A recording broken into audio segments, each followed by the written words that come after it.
지금 우리는 믿음을 지키기가 무척이나 힘든 그러한 시대에 우리가 살아가고 있는 것이 아닌가.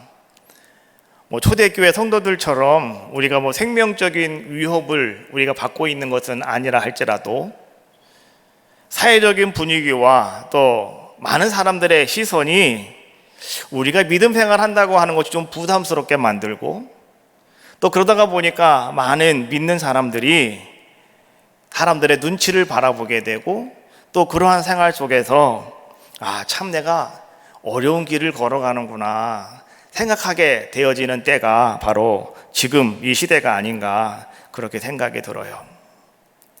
그러나 우리는 분명히 아셔야 돼요. 그 속에서도 여러분 한 사람 한 사람이 믿음을 잡으려고 그렇게 애쓰고 그렇게 노력하며 예배의 시간을 지키며 여러분들이 지단을 쌓고 하나님만을 바라보고 함께 박수치며 찬양하고, 또 여러분들이 무릎을 꿇고 기도하는 그 모습을 하나님께서는요 다 기억하고 계셔요. 그리고 하나님은 그렇게 애쓰시며 한 걸음 한 걸음 주님께로 나아가는 여러분들을 하나님은 능력의 손으로 꽉 붙잡아 주실 줄로 믿습니다. 많은 사람들이 하나님을 잘 알지 못하기 때문에 그 사람들이 하나님을 비난하고 교회를 비난합니다. 그리고 믿는 모든 사람들을 막 이렇게 비아냥대면서 욕을 하는 사람들이 많이 있습니다. 그러다가 보니까 우리는 그런 생각을 해요.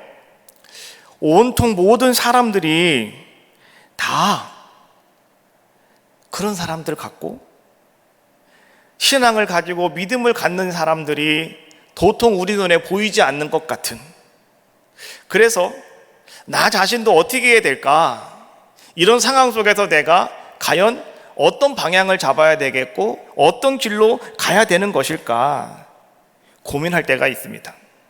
성경에 보니까 마치 엘리야가 갈멜산 꼭대기에 올라가서 불이 내리게 한 이후에 큰 승리의 기쁨도 있었지만 그건 잠시 잠깐이었고, 왕후였던 이세벨이 엘리야를 잡아오라고, 엘리야를 잡아서 반드시 죽여야 된다라고 하는 그러한 명령을 듣고 군사들이 움직이고 있다고 하는 소식을 듣고 엘리야는 광야로 도망갔다가 그곳에서 하나님이 이끌어 주셔서 40일 밤낮으로 걸어서 하나님의 산 호렙에 이르게 됩니다. 그리고 그는 한 굴 속에 들어가 가지고요, 그는 실망하고 시리에 찬 모습으로 하나님 앞에 그렇게 그는 혼잣말로 고백을 해요. 하나님, 이제 나 혼자 남았습니다. 아무도 없습니다. 나 혼자 남았는데 나 혼자서 무엇을 어떻게 해야 되겠습니까? 하나님 앞에 그렇게 고백하고 있을 때, 그때 하나님께서 엘리야에게 주신 말씀이 있어요. 오늘 혹 엘리야처럼 그러한 답답함을 갖고 계신 분이 계시다고 한다면, 또 시리에 차서 어찌하지? 라고 하는 고민을 갖고 계신 분이 계시다고 한다면, 오늘 하나님께서 엘리야에게 주시는 그 말씀이 오늘 여러분들에게 주시는 하나님의 말씀이 되시기를 주님의 이름으로 축원합니다. 열왕기상 19장 18절에 있는 말씀입니다. 그러나 내가 이스라엘 가운데에 7,000명을 남기리니 다 바알에게 무릎을 꿇지 아니하고 다 바알에게 입맞추지 아니한 자니라. 할렐루야. 오늘 하나님은 그렇게 말씀하셔요. 엘리야야, 실망하지 말아라. 너만 남은 것이 아니다. 아직도 내 주변에는 바알에게 무릎을 꿇지 않고 바알에게 한 번도 입을 맞추지 않은 사람 7,000명이나 남아있다. 걱정하지 말아라. 하나님은 말씀하고 계시는 줄로 믿습니다. 오늘 우리 주변도 마찬가지라는 거예요. 여러분 주변을 돌아보십시오. 아직도 예배하기를 원하는 사람들이 얼마나 많이 있는지 여러분 알고 계십니까? 인터넷 들어가서 보면 모든 사람들이 교회를 욕하고 기독교인들을 욕하고 징글징글 맞다고 그러고요, 다 그래요. 그래서 우리가 볼 때는 믿는 사람들이 한 명도 없는 것 같은, 나만 혼자 홀로 내가 신앙을 지키고 믿음을 지키고 있구나라고 생각할 수 있는 경우도 있습니다. 그러나 우리 주변에는 아직도 예배하기를 열렬히 원하며 사모하며 예배하는 자들이 있고요, 기도하기를 원하는 자들의 모습이 있습니다. 그래서 우리 주님께서는 그들을 믿음으로 세우시고 또한 그들을 함께 하시는, 아름답게 지켜주시는 놀라운 역사를 이루어 가시는 사람들이 나뿐만이 아니라 오늘도 우리 주변에는 엄청나게 많이 있다라고 하는 사실을 여러분들은 꼭 기억하셔야 될 줄로 믿습니다. 어떤 비바람이 친다 할지라도요, 어떤 어려움이 여러분 찾아온다 할지라도요, 우리는 하나님 바라보고 내 믿음 변치 않는 겁니다. 나는 가겠습니다. 이런 아름다운 고백이 여러분들의 고백이 되어야 할 줄로 믿습니다. 할렐루야. 비바람이 갈 길을 막아도 나는 가리, 주의 길을 가리. 눈보라가 갈 길을 막아도 나는 가리, 주의 길을 가리. 다시 한번 하겠습니다. 비바람이 갈 길을 막아도 나는 가리, 주의 길을 가리. 눈보라가 앞길을 막아도, 눈보라가 앞길을 막아도 나는 가리, 주의 길을 가리. 나는 가리라, 주의 길을 가리라. 나는 가리라,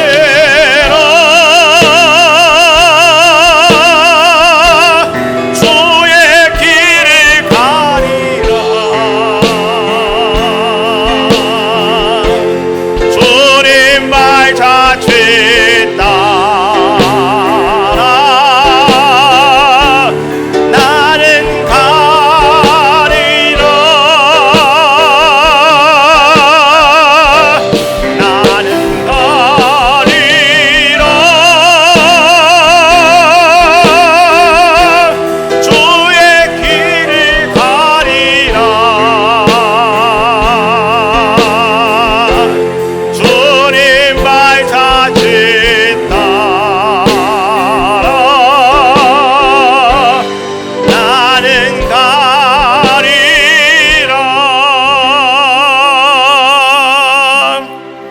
할렐루야. 바로 그겁니다. 여러분, 세상이 어쨌든 간에 우리는 우리의 길을 가는 겁니다. 우리는 주님만 바라보고 가는 겁니다. 우리는 기도하며 가는 겁니다. 우리는 예배하며 가는 겁니다. 하나님은 그 사람을 기억하시고 하나님은 그 한 사람을 통해서 오늘 이 시대를 고치시고 변화시키시는 아름다운 역사를 이루어내실 줄로 믿습니다. 이제 오늘 우리가 로마서 13장에 있는 말씀을 가지고 하나님 말씀을 함께 나누려고 하는데, 오늘 본문 13장에서 우리에게 주고 있는 말씀이 바로 이 시대를 살아가는 성도들이 어떻게 살아가야 하느냐라고 하는 것을 우리에게 알려주고 있는, 가르쳐주고 있는 아주 중요한 말씀이 오늘 본문에 있는 말씀입니다.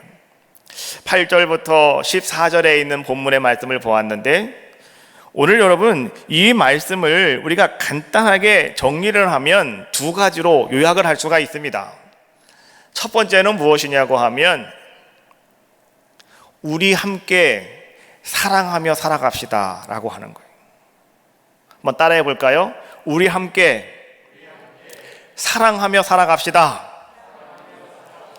두 번째는요, 우리 모두 다 정신을 차리고 살아갑시다.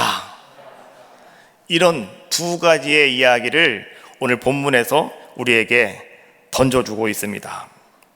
사랑하며 살며 정신을 차리고 살아갑시다. 어찌 보면 이 두 가지가 잘 융합이 되지 않는 것 같아요. 사랑, 그러면 이 사랑이라고 하는 것은 여러분 어떻습니까? 뭔가 용서와 그 다음에 긍휼 뭐 이러한 것들이 우리에게 찾아오는 것이 바로 사랑이라고 하는 그러한 말이고, 반면에 정신을 차리고 살아가십시오 라고 하는 것은 왠지 여러분의 마음에 들릴 때 뭔가 좀 도전적으로, 뭔가 좀 전투적으로 들려지는 그러한 이야기가 아닙니까? 그래서 이 사랑이라고 하는 것과 정신을 차리고라고 하는 이 두 말은 잘 매치가 되지 않는 말 같아요. 그러나 예수님께서 이 땅에 오셔서 복음을 전하실 때 예수님께서도 항상 이렇게 잘 매치가 되지 않는 그 두 가지의 이야기를 가지고 언제나 우리들에게 뭔가 교훈의 말씀을 전하셨던 적이 많이 있었습니다. 예수님이 12명 제자들을 부르시고 예수님이 그들에게 권능을 주셨어요. 나가서 귀신을 쫓을 수 있는 권능도 주시고 그들이 기도할 수 있는 권능도 주셨어요. 그러면서 그 제자들에게 예수님이 뭐라고 말씀하시냐고 하면, 이제 너희가 나가라, 가서 너희가 복음을 전하여라 라고 이렇게 말씀하시면서, 그때 예수님이 하신 말씀이 마태복음 10장 16절에 있는 말씀인데 이렇게 말씀하셨어요. 너희는 뱀같이 지혜롭고 비둘기같이 순결하여라 라고 말씀해 주셨어요. 우리는 여기서 여러분, 뱀 그러면 뱀은요, 어떤 사람이든지 간에 뱀을 바라보고 기뻐하는 사람은 없습니다. 뱀은 혐오의 대상입니다. 그래서 뱀이 과연 우리에게 무엇을 유익을 줄 수가 있을까? 그런데 예수님께서는 뱀에게서 여러분 지혜를 배우랍니다. 뱀처럼 지혜롭게 살아가라 라고 말씀해 주고 있는 거예요. 그럼 뱀의 지혜는 뭘까요? 예수님께서 말씀하시는 뱀의 지혜는 과연 무엇일까요?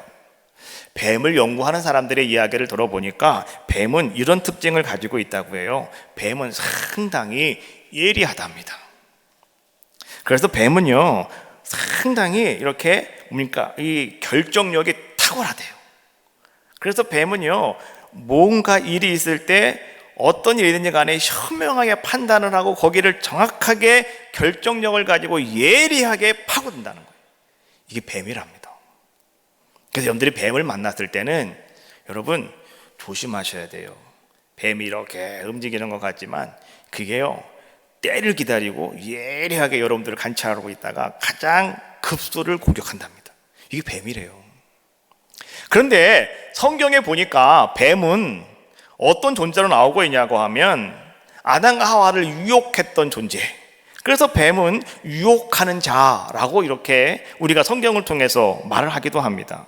그래서 우리는 이 뱀에게, 뱀의 유혹에 우리는 유혹되지 아니하도록 나 자신을 잘 지켜가야 되는 것, 조심해야 되는 것, 우리는 분명히 기억하고 있습니다. 그런데요, 이 유혹하는 뱀에게서 우리가 배울 만한 것이 한 가지가 있다는 것이죠. 그것이 무엇이냐? 바로 그것이 지혜인데요, 그 지혜가 다른 것이 아니고 뱀은 바로 유혹을 하는 지혜가 있다는 거예요.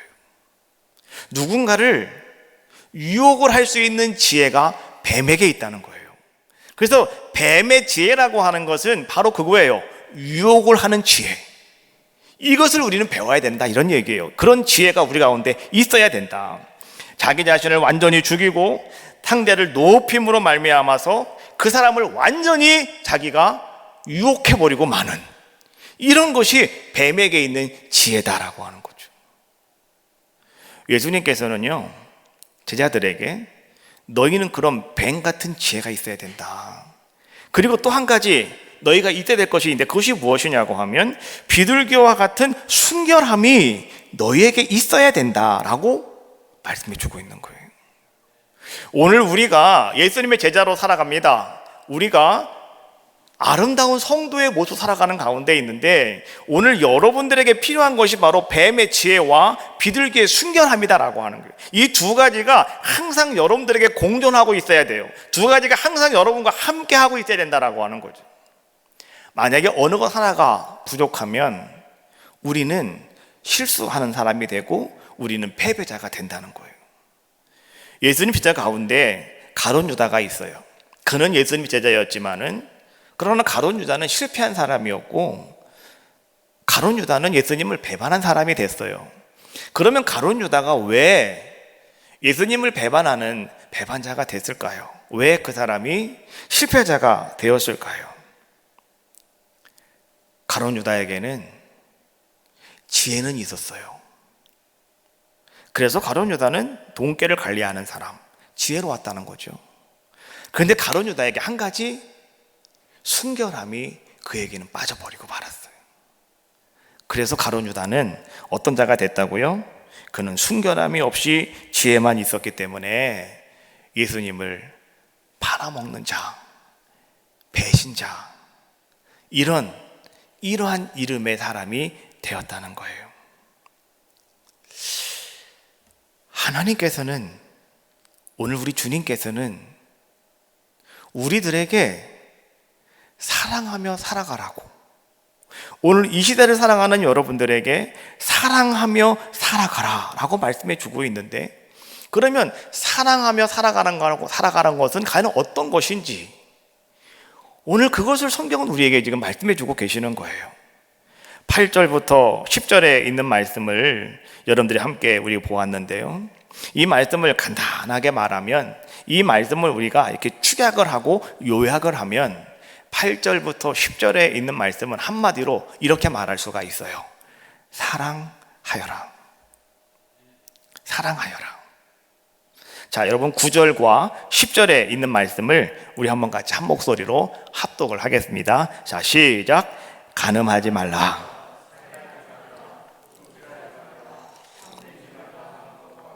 그 위에 다른 계명이 있을지라도 내 이웃을 내 자신과 같이 사랑하라 하신 그 말씀 가운데 다 들었느니라.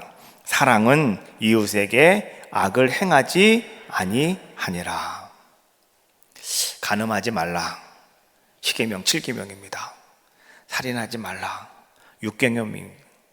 도둑질하지 말라. 8계명이고요. 탐내지 말아라. 맨 마지막 10계명입니다.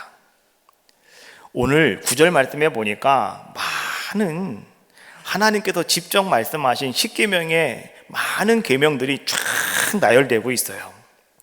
그런데 이 엄청나게 많은 계명이라 할지라도요, 이 모든 계명들을 한마디로 압축하면, 한마디로 요약하면 그것이 무엇이냐고 하면 사랑하라 라고 하는 말씀이다 라고 하는 거예요. 사랑하라고요. 오늘 그렇게 말씀해 주고 있잖아요.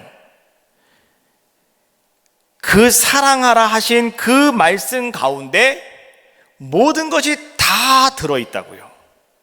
그러니까 사랑하라고 하는 말, 우리는 사랑하라고 하는 말이 얼마나 중요한 것인가, 우리는 그렇게 살아가야 된다라고 하는 것을 오늘 이 성경 본문은 우리에게 강조하고 계시다는 거죠.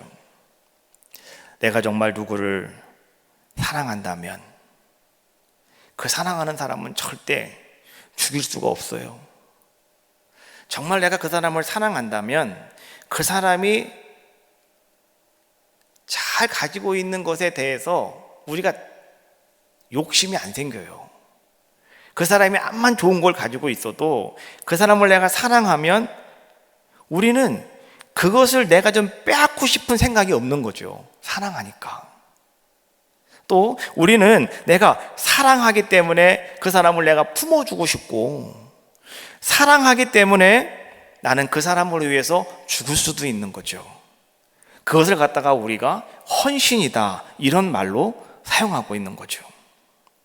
그래서 오늘 말씀해 보니까 13절 10절 말씀해 보니까 그러므로 사랑은 율법의 완성이니라 라고 우리에게 성경은 딱 찍어서 말씀해 주고 계시는 거예요.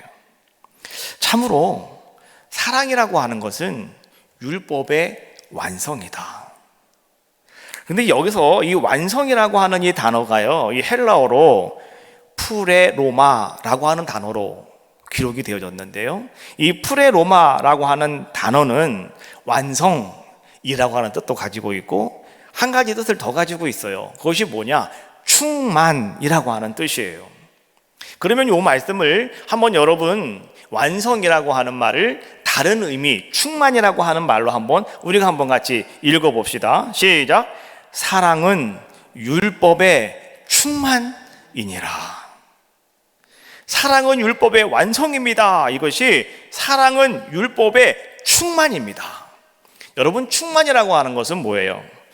여기에 컵이 있는데요, 여기에 물이 가득 차서 물이 넘친다, 물을 채워서 물이 넘친다, 그걸 다른 말로 우리가 뭐라고 그래요? 물이 충만하다, 이렇게 말하잖아요. 그러니까 충만이라고 하는 것은 다른 것이 아니라 완전하게 채우는 것, 이것을 충만이라는 거예요. 그래서 요 성경, 요 말씀을요, 여러분 현대어 성경에서는 이렇게 번역을 해 놓았습니다. 한번 같이 읽어볼까요? 사랑은 하나님의 요구를 완전히 채우는 것입니다. 하나님의 요구가 뭐예요? 율법이잖아요. 그 하나님의 율법을 여러분들이 말이죠, 완전히 채워드리는 것, 하나님이 나에게 요구하는 것을 완전히 충만하게 채울 수 있는 것, 그것이 무엇이냐? 그것이 바로 사랑입니다 라고 이야기해 주고 있는 거예요. 그래서 우리는요, 이 사랑이라고 하는 것이 얼마나 중요한 것인가 우린 기억하셔야 되는 거죠. 이제 한 달만 있으면 추석이 다가옵니다.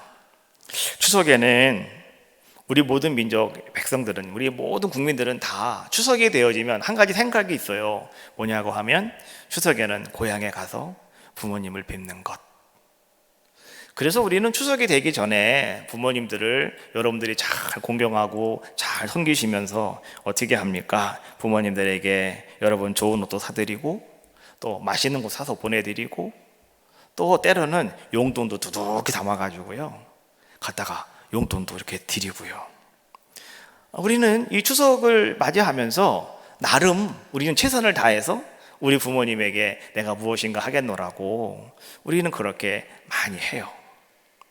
그런데 그러다가도 말이죠, 부모님들이 때때로 자꾸만 섭섭해할 때가 있어요. 부모님이 섭섭해하셔 자꾸만. 그러면 그때 우리는 이런 말을 하잖아요. 내가 부모님한테, 내가 엄마께, 아버지한테 내가 잘했잖아요. 옷도 사드리고요, 내가 반지도 사드리고요, 맛있는 거 사드리고요, 용돈도 많이 드렸는데 도대체 뭐가 불만인데요? 왜 그렇게 맨날 불평불만이 많으시냐고, 왜 그러시는 거냐고 이렇게 우리가 항변을 할 때도 있어요. 그러나 우리는 아셔야 돼요. 왜 우리의 부모님이 왜 섭섭해 하실까? 왜 그럴까? 여러분, 그것은 마음속에 뭔가 빈 구석이 있다는 거예요. 공허함이 있다는 거예요.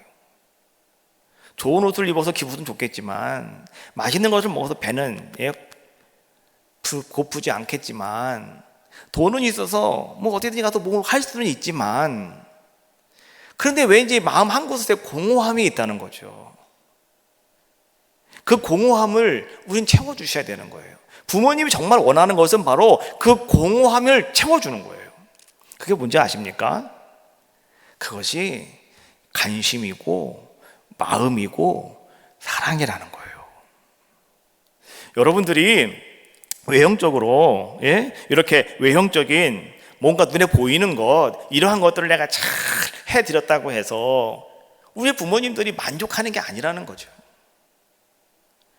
모든 것이 풍족하다 할지라도 마음속에 공허함이 생겨요. 그것을 채울 수 있는 건 다른 게 아니에요. 내가 관심을 가져주고, 내가 마음을 주고, 내가 사랑을 주는 거예요. 우리 부모님들에게 여러분 그렇게 하셔야 되는 거예요. 자녀들도 마찬가지입니다. 여러분 자녀들에게 좋은 거 다 사주고 하고 싶은 거 다 하라고 하는데 아이들이 매일 말이죠, 이상한 짓을 하고 반항을 하고 막 그러잖아요. 그 왜 그런지 아셔야 돼요. 그 아이 마음속에 뭔가 공허함이 있다는 거예요. 그 공허함이 무엇인지 아십니까? 바로 관심이 없다는 거죠, 나한테. 이것만 사주는 게 관심이 아니에요. 마음으로 관심이 없다는 거죠. 사랑을 나는 못 느끼겠다는 거죠. 그러다가 보니까 그 아이들이 공허함이 생기는 거예요. 그래서 아이들이 말이죠, 이상한 행동을 하고 탈선하게 되고 뭐 이런 모습들로 그 아이들이 살아가게 되더라라고 하는 것이죠. 여러분, 정말 중요한 것은 사랑이에요. 사랑을 전해주면, 여러분들이 사랑을 함께 여러분 마음껏 사랑하면 외형적으로 나에게 뭔가 특별한 것은 없다 할지라도 그 마음속에 공허함이 사라지는 거예요. 그래서 그분은 행복할 수가 있는 거예요. 여러분들은요, 그러한 성도들이 다 되시기를 주님의 이름으로 축복합니다. 어거스틴은 그렇게 말했어요. 여러분, 하나님만 사랑하십시오. 그리고 나머지는 여러분 마음대로 하십시오. 여러분, 하나님만 그렇게 사랑하시라는 거예요. 오늘 우리는요, 하나님의 사랑을 받고 있음에도 불구하고 우리 하나님을 그렇게 사랑하지 못할 때가 너무나 많아요. 그냥 외형적으로만 내가 하나님께 이렇게 열심히 하고 있습니다, 이거 보여주고요, 나 하나님 앞에 이렇게 충성하고 있습니다, 이거 보여주기만 급급한 우리들의 모습은 아닌가. 하나님이 공허함을 느끼시면 안 돼요. 여러분들의 관심과 여러분들의 마음이 하나님을 사랑합니다라고 하는 고백으로 그것이 하나님이 인정하실 수 있는, 그래서 어거스틴은 하나님만 사랑하십시오라고 이렇게 말씀해 주고 계시는 거예요. 여러분, 하나님을 여러분들이 사랑하신다면 우리는 하나님 말씀에 순종할 수밖에 없겠죠. 그리고 또한 하나님 앞에 헌신할 수밖에 없는 것이 오늘 우리들의 모습이 아니겠는가. 부활하신 예수님께서 제자 베드로를 찾아오셨어요. 갈릴리 바다에서 고기 잡고 있는 그 베드로에게 찾아오셔서 예수님께서 그 베드로에게 가장 처음 물어보신 것이 뭔지 아시죠? 요한복음 21장 15절에 있는 말씀이에요. 요한의 아들 시몬아, 네가 이 사람들보다 나를 더 사랑하느냐? 이 사람들보다, 여기 네 친구도 있고, 여기 너의 동료도 있고, 여기 너의 동네 아저씨도 있고 아줌마도 있어. 이 모든 사람들보다 정말 네가 나를 더 사랑하냐고 예수님은 베드로에게 물으시는 거예요. 그 사랑을 확인하고 계시는 거예요. 오늘도 우리 하나님은요, 우리 주님은 여러분들 똑같이 그렇게 묻고 계셔요. 정말 네가 나를 사랑하고 있느냐고요. 얘네가 주님을 사랑합니다. 오늘 베드로가 그렇게 고백을 했을 때 비로소 그 사랑을 확인한 예수님께서는 그 베드로에게 당부의 말씀을 하고 계시죠. 그래, 좋다. 그러면 네가 내 양을 먹여라. 오늘 여러분, 우리들에게 주님은 똑같이 그렇게 묻고 계시고, 오늘 여러분들의 사랑을 확인하신 이후에야 오늘 주님께서는 여러분들에게 사명 감당할 수 있는 힘도 허락하여 주시고, 여러분의 삶 속에 놀라운 은혜의 삶을 살아갈 수 있는 모든 환경과 여건들도 하나님은 여러분들에게 허락하여 주신다는 거죠. 어떻게 그럼 우리가 사랑하며 살아갈 수가 있을까요? 오늘 8절 말씀해 보니까 이렇게 말씀해 주고 있어요. 피차, 사랑의 빛 외에는 아무에게든지 아무 빛도 짓지 마라. 남을 사랑하는 자는 율법을 다 이루었느니라. 오늘 이 말은 여러분들에게 빛을 지지 말아라, 이런 말을 이야기하는 것이 아니라, 사랑의 빛은 여러분 지면서 살아가십시오 라고 하는 것을 이야기해 주고 있는 거예요. 사랑의 빚진 자가 되셔라, 이러한 이야기를 오늘 주님은 여러분 한 사람 한 사람에게 지금 말씀해 주고 있는 거예요. 우리는 살아가다 보면 가끔 그런 얘기를 해요. 나는 그분에게 빚진 사람이라고, 나는 그분에게 갚을 빚이 있는 사람이라고. 뭐 이렇게 돈을 빌려가지고 빚진 것이 아니라 내가 살아오면서 뭔가 은혜를 입어서, 그래서 내가 그 사람에게 다시 은혜를 갚아야 되겠다라고 하는 마음을 가지고 있는 사람들이 하는 얘기예요. 나는 그분에게 빚이 있다고, 나는 빚진 자라고.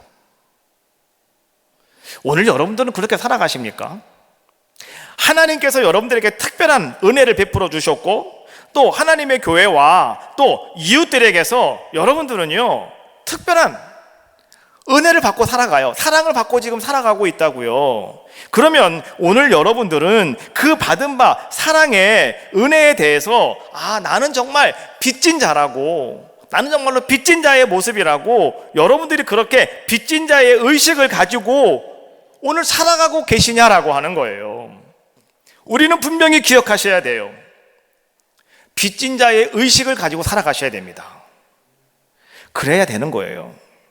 사랑이라고 하는 것은 내가 누군가에게 사랑을 베푸는 것도 중요하지만 그 사랑은 받는 것도 중요한 거예요. 왜 사랑을 우리가 못 받는지 아셔요? 자존심이 너무 세서 그래요. 겸손하지 못해서 그러는 거예요.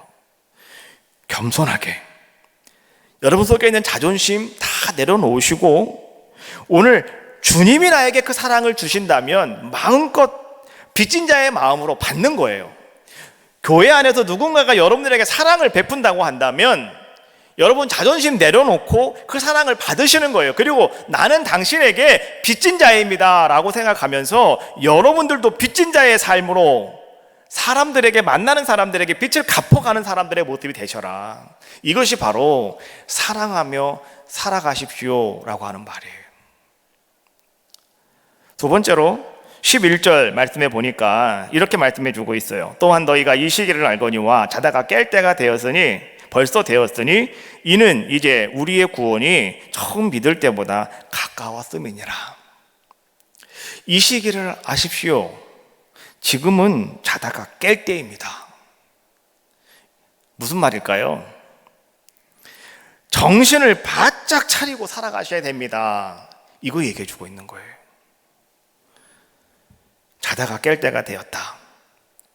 이 말씀을 좀 더 묵상하시다 보면 이거는 이런 말이에요. 말세에는, 마지막 때에는 우리가 잠들 수 있는 유혹이 많다. 마지막 때에는요, 여러분 잠들 수 있는 유혹이 많은 때가 마지막 때고 그 때가 바로 말세라는 거예요. 오늘 이 시대를 살아가면서 여러분들은 어떤 위기의식을 가지고 살아가십니까? 그냥 내일 또 눈 뜨면 또 하루가 시작되겠지 뭐, 그냥 이렇게 한평생 살다가 죽는 거지 뭐, 죽으면 하나님 앞에 가겠지 뭐, 이런 마음 갖고 살아가고 계셔요? 지금 이 시대를 우리는 잘 아시고 여러분 정신을 바짝 차리셔야 돼요. 그리고 여러분은 그렇게 살아가셔야 된다는 거예요.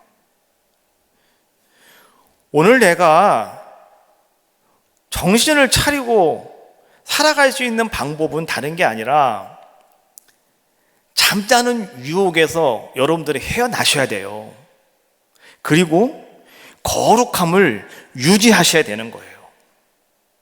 구체적으로 정신을 차리고 살아가는 방법은 과연 무엇일까? 하나님께서 구약시대에 보면 하나님은 그때마다 한 사람씩을 부르시고 한 사람들을 세우셔요. 그 사람들이 누구냐고 하면 선지자들이었어요. 오늘날로 말하면 그 사람들이 바로 성도들이에요. 그리스도인들이라는 거예요. 여러분, 에레미야 같은 사람은 그는 멸망 직전에 예루살렘을 바라봐요. 짙게 어둡게 깔린 그 어두움을 바라보면서 에레미야는 하나님 앞에 엎드려 눈물로 막 기도해요. 그리고 하나님 앞에 막 부르짖어서 간구해요. 그리고 예루살렘 거리를 막 다니면서 사람들에게 외쳐요. 회개하라고요. 에레미야 5장 1절 말씀해 보니까 너희는 예루살렘 거리로 빨리 다니며 그 넓은 거리에서 찾아보고 알라. 너희가 만일 정의를 행하면 진리를 구하는 자를 한 사람이라도 찾으면 내가 이 성읍을 용서하리라. 오늘 하나님께서 하신 그 말씀을 붙잡고요, 오늘 이제 패망하는 예루살렘을 바라보면서, 어둠이 짙게 깔리는 예루살렘을 바라보면서 오늘 에레미야는 그렇게 눈물을 흘리면서 하나님 앞에 기도하면서 나가 사람들에게 외치는 자의 모습이었다라고 하는 거죠. 왜 그러는지 알고 계셔요? 에레미야 선지자는 어둠을 볼 수 있는 눈이 있었기 때문에 그렇다라고 하는 거예요. 오늘 정신을 차리고 살아갈 수 있는 방법, 구체적으로 어떤 것이냐고 하면 여러분 바로 그런 것이에요. 오늘 이 어두움의 시대를 여러분들이 바라볼 수 있는 눈을 갖게 해달라고 오늘 여러분들도요 하나님께 엎드려 기도하는 자들의 모습이 되셔야 된다. 우리가 하나님 앞에 여러분 기도하실 때, 이 어두움 가운데서 기도하실 때 여러분의 가정이 세워질 수가 있고, 여러분의 자녀들이 올바로 살아갈 수가 있고, 하나님의 허락하신 교회가 든든하게 세워지는 복된 교회가 될 수 있다는 거 아니겠습니까? 마지막 시대에는요, 성도들이 받아야 될 축복과 은사가 많이 있습니다. 근데 그 가운데에서 이 시대의 어두움을 꿰뚫어 볼 수 있는 눈을 갖는 게 중요한 거예요. 여러분은 그렇게 기도하시기를 주님의 이름으로 축복합니다. 많은 사람들은 이 새벽 동이 트기 전이 가장 어두운 시간이다 라고 이렇게 이야기하죠. 그때가 가장 어둡다고요. 그런데 그 가장 어두운 동트기 전이 바로 가장 어두운 시간인데, 근데 가장 그렇게 칠흑같이 어두운 시간이 되어지면 그때 사람들은 한 가지 감지하는 것이 있어요. 그냥 아는 것이 한 가지가 있어요. 뭔지 아십니까? 아, 이제 해가 뜨겠구나. 이제 어둠이 사라지겠구나. 이제 광명의 빛이 비치겠구나 라고 하는 것을 감지하게 된다는 거예요. 오늘 여러분들은 이 시대를 살아가면서 여러분들은 무엇을 감지하십니까? 긴 코로나로 말미암아서요, 지금 그 코로나가 계속해서 8개월 동안 이어지면서 우리에게 돌출된 현재적인 사건은 교회가, 또 믿는 사람들이, 신앙인들이, 기독교인들이 땅바닥으로 그냥 곤두박질 치고 있다는 거예요. 이럴 때 우리는 알아야 됩니다. 뭘 아셔야 되냐고 하면, 이러한 모든 것들은 절대 우연이 아니다. 이 모든 것들은 다 하나님의 역사하심이다. 우리 분명히 그거 아셔야 돼요. 그리고 한 가지 여러분들은 감지하셔야 돼요. 무엇이냐고 하면, 이것이 지나고 나면 하나님의 놀라운 부흥의 역사가 나타나게 될 것이다. 지금은 소망이 없어 보여도 이것이 지나고 나면 하나님의 놀라운 부흥의 역사가 나타나게 될 것이다. 우리는 그것을 감지하실 수 있는, 그것을 여러분들이 알 수 있는 자들의 모습이 되어져야 하는 거예요. 그래서 우리는 인내하면서 내 믿음과 신앙을 잘 지켜나가는 것이 상당히 중요한 것이다 라고 하는 거예요. 여러분, 오래지 않아서 그날이 찾아옵니다.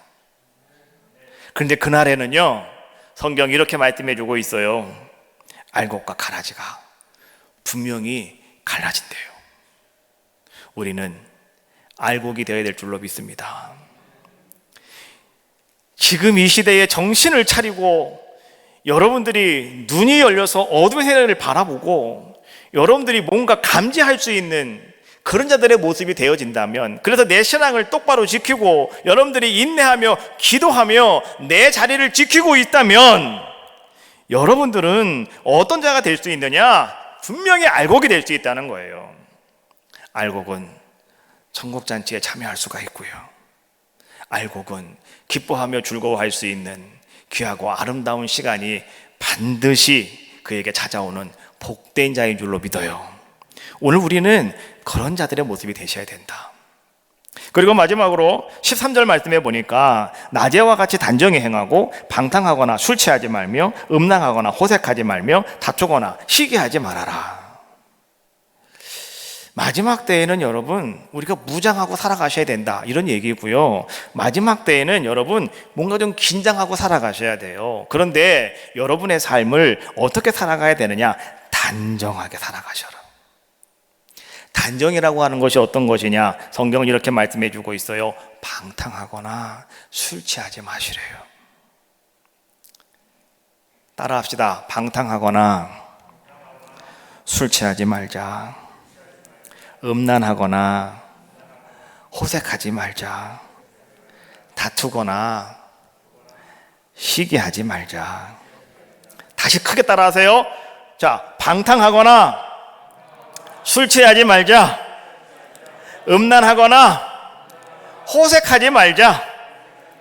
다투거나 시기하지 말자. 할렐루야. 이것이 단정히 살아가는 삶이에요.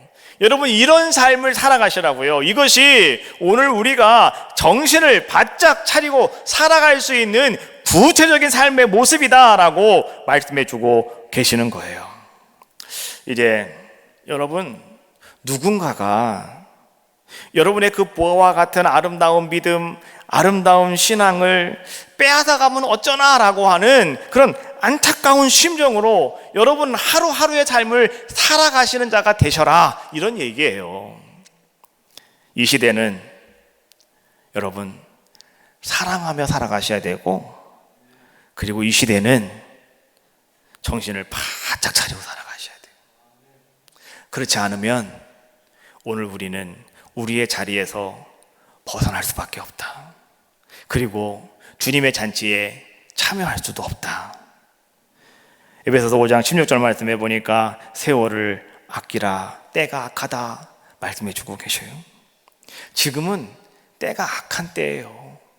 그렇기에 우리는 세월을 아껴야 되는 거예요. 악한 때니까 시간을 여러분 아깝게 생각하셔야 돼요. 그냥 막 보내시면 안 되고 시간, 분, 초, 여러분 이런 마음을 가지고 여러분들이 하루하루를 살아가셔야 되는 거예요. 저는 우리가 라이브 예배를 드리면서 지금 예배당에서 예배하시는 분들과 가정에서 예배하는 분들과는요, 시간 차이가 5초가 나요. 5초. 제가 여기서 여러분 그러면 집에 계신 분들은 셋, 넷, 다섯 하면 여러분 이 소리가 나간다고요. 5초의 딜레이가 생겨요. 여기서 하는 것과 거기서 하는 것과. 저는 그런 생각을 해봐요. 5초가 아무것도 아니지만 5초도 상당히 긴 시간일 수 있는 거예요.